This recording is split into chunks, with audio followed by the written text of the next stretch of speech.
Sa mga gusto po magpahatid ng tulong, ay ito po ang ating FB page. Ayan. At ayan, nakaline up na po ang bahay nila, pero hopefully makabili po tayo ng murang lupa. Kasi kadalasan pag walang lupa, nade-delay po talaga. Nauuna yung mga may lupa na. So sana marami pa pong tumulong kay na Rose Ann, kagaya kay Erica, kina Joy, ano. Pero kina Joy, halos tayo lang din nagpabahay sa kanila. Ang nagtulong sa kanila sila yung Coos. Ayan, shoutout pala sa Coos.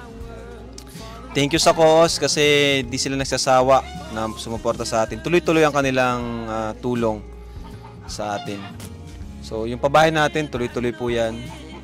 At ayan, nakaline up na rin po sila. Pero matagal-tagal pa nating hintayin kasi marami pa po tayong papabahayan. Ang mahalaga po ay tuloy-tuloy kahit nahuli, di ba, Rosan? Opo. Salamat po. Okay lang naman sa'yo na... Wala pong problema.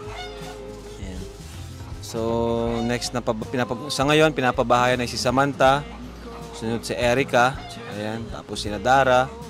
So, tuloy-tuloy po yung mga kalingap. Thank you po sa inyong lahat. So, yun po mga kalingap. At abangan nyo na po mga susunod nating upload dito kina Rose Ann. Ano? And kung anong plano natin dito kay na Rose Ann.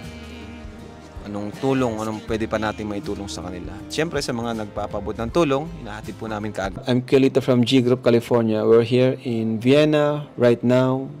Family gathering. I just watched Rose Ann.